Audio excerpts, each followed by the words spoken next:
میت کو جب لے کر جاتے ہیں تو بعض دفعہ بھی میت لوگوں کے کندھوں پر ہی ہوتی ہے کہ لوگ جو ساتھ والے ہوتے ہیں وہ جلدی جلدی قبریں تلاش کرتے ہیں، بیٹھ جاتے ہیں۔ تو یاد رکھیں کہ میت کی چارپائی رکھنے سے پہلے خود بیٹھنا یہ مکروہ ہے۔ میت کی چارپائی زمین پہ رکھنے سے پہلے جو شرکاء ہیں ان کا خود بیٹھ جانا یہ چیز جو ہے وہ مکروہ ہے، اور بیٹھنا بھی ہو تو بعد میں بیٹھ جائے۔ عذر ایک الگ چیز ہوتی ہے، مجبوری ہے تو الگ، لیکن اس میں بھی قبروں کو صوفہ بنا کے نہیں بیٹھنا چاہیے۔ کوئی کون سی قبر پہ بیٹھا ہوتا ہے، کوئی کون سی قبر پہ بیٹھا ہوتا ہے، کوئی کون سی قبر پہ، تو بھائی قبر کے اوپر بیٹھنا اس طریقے سے جو ہے وہ جائز نہیں ہے۔ تو بہرحال اب جب میت کو رکھ لیا تو فقہاء نے لکھا ہے اگر وہ میت عورت کی ہے تو اسے پردے کے اندر جو ہے وہ کوشش کی جائے کہ دفنایا جائے تاکہ بے پردگی نہ ہو۔ یعنی کہ میں نے میت کو کفن دینے کے متعلق بھی یہ بتلایا تھا کہ مرد کے 3 کپڑے ہیں کفن میں اور عورت کے 5۔ اللہ نے عورت کے مرنے کے بعد بھی اس کے پردے اور ستر کا کتنا خیال رکھوایا ہے، تو زندہ عورت کو تو پھر سوچنا چاہیے کہ مجھے کتنا اہتمام کرنا چاہیے۔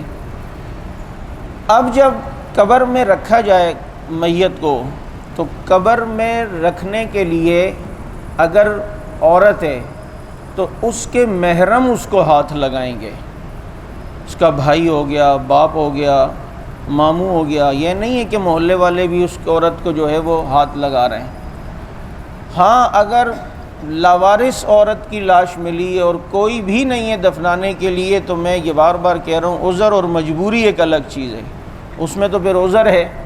لیکن اگر ایسی صورت نہیں ہے تو قبر میں کزن نہیں اترے گا۔ یہ جو قبر میں پہلے ہی کزن اتر جاتے ہیں، جی ہماری کزن ہے ہم دفنائیں گے، چاہے وہ بڑی عمر کی ہو، اماں بھلے 60-65 سال کی ہو، ان کو بھی جو ہے وہ غیر محرم ہاتھ نہ لگائے۔ اور جب قبر میں اتار رہے ہوں تو اتارتے ہوئے ایک دعا ہوتی ہے، بسم اللہ وعلی ملت رسول اللہ، چاہے مرد کو اتاریں چاہے عورت کو، قبر میں رکھتے رکھتے یہ دعا پڑھنی چاہیے، بسم اللہ وعلی ملت رسول اللہ۔ اور جب میت کو قبر میں رکھیں تو یوں چت لٹا کے نہیں لٹانا چاہیے، بلکہ میت کو کروٹ کے بل لٹانا چاہیے۔ جو مشرقی دیوار ہوتی ہے قبر کی تو اس کے ساتھ اس کی کمر لگی ہوئی ہو بالکل کروٹ کی طرح، یعنی میت کا صرف چہرہ قبلے کی طرف نہیں، بلکہ جب قبر میں میت کو لٹایا جائے تو اس کا چہرہ بھی قبلے کی طرف ہو، سینہ بھی قبلے کی طرف ہو، پیٹ کا رخ بھی قبلے کی طرف ہو، گھٹنوں کا رخ بھی قبلے کی طرف ہو۔ یہ سنت طریقہ ہے۔ لیکن بہت جگہوں پر آپ نے دیکھا یوں چت لٹا دیں گے آسمان کی طرف سینہ کر کے اور صرف چہرہ پھیر دیں گے، یہ خلاف سنت عمل ہے۔ جیسے سونا دائیں کروٹ پر ہوتا ہے، میت کا جو قبر میں سونا ہے وہ بھی دائیں کروٹ پہ ہونا چاہیے، لہٰذا اس چیز کا جو ہے وہ خیال رکھنا چاہیے۔ بہت سی جگہوں پر یہ دیکھا گیا ہے کہ میت کی قبر میں جو ہے وہ نیچے چٹائی بچھا دیتے ہیں۔ بھائی چٹائی وٹائی کچھ بھی نہیں بچھانی، اس کو سادی مٹی کے اوپر رکھنا ہے، اور بعض دفعہ مٹی نرم مٹی لے کے اس کا تکیہ سا بنایا جاتا ہے۔ یہ یاد رکھیں یہ دنیاوی چیزیں نہیں ہیں کہ جو میں نے شروع میں بتایا مرتے ہوئے ایک آدمی کی موت قریب ہوتی ہے اس کے منہ میں شہد ڈالتے ہیں، جی ابھی موت کا ذائقہ بہت کڑوا ہے، یا تکیے رکھ رہے ہیں، ان چیزوں کی ضرورت نہیں ہے۔ اگر نیک ہے تو اللہ نے اسے جنت کا شہد دیا ہے، نیک ہے تو قبر میں فرشتے جنت کا بستر لے کر آتے ہیں، اللہ ہم سب کو نصیب فرمائے، اور جنت کا بستر ان کے لیے لایا جاتا ہے۔ چنانچہ میت کے مٹی کے ساتھ میت کے سرہانے پہ تکیہ وغیرہ بنانا یہ چیز بھی جو ہے وہ جائز نہیں ہے اور ٹھیک نہیں ہے۔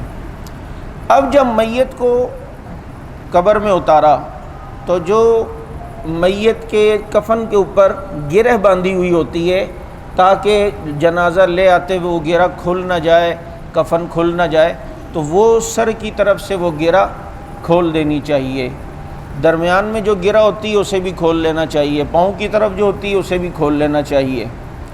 اور پھر اس بات کا خیال رہے اور بہت زیادہ خیال رہے کہ قبر کے اندر میت کا دیدار کسی کو نہ کرایا جائے۔ قبر میں جب اتار دیا، اس میں بھی بعض لوگ پھر کفن چہرے سے ہٹاتے ہیں، ذرا چہرہ دکھوا دو یار ہمیں، تو پھر ایک دفعہ تو دکھا دو۔ ایسا نہیں کرنا چاہیے۔ دیکھیں اس میں جو ہماری شریعت کی جو تعلیم ہے نا، اس میں ہمارا فائدہ ہے، ہمارے مرنے والوں کا فائدہ ہے۔ بعض دفعہ مردہ قبر میں رکھا جاتا ہے تو قبر میں رکھتے ہی قبر اپنے اثرات دکھانا شروع کر دیتی ہے۔ نیک ہے تو ٹھیک ہے، اگر برا ہے خدا نہ خواستہ رکھتے ہی اس کا چہرہ بگڑ گیا ہو، جیسے بعض تاریخ کی کتابوں میں لکھا ہے، اور کہ کسی کا چہرہ دیکھا تو وہ اس وقت گدھے کا بن گیا تھا، کسی کا چہرہ دیکھا وہ کتے کا بن گیا تھا۔ بعض دفعہ ایسے عمل ہوتے ہیں کہ قبر میں رکھتے ہی اثرات شروع ہو جاتے ہیں، تو وہ پھر ساری زندگی کے لیے آدمی اس آدمی سے بدگمان جو ہے وہ ہوتا رہے گا۔ اس لیے اس کا خیال رکھے کہ قبر کے اندر میت کا چہرہ نہ دکھایا جائے، اس کا جو ہے وہ خیال ہونا چاہیے۔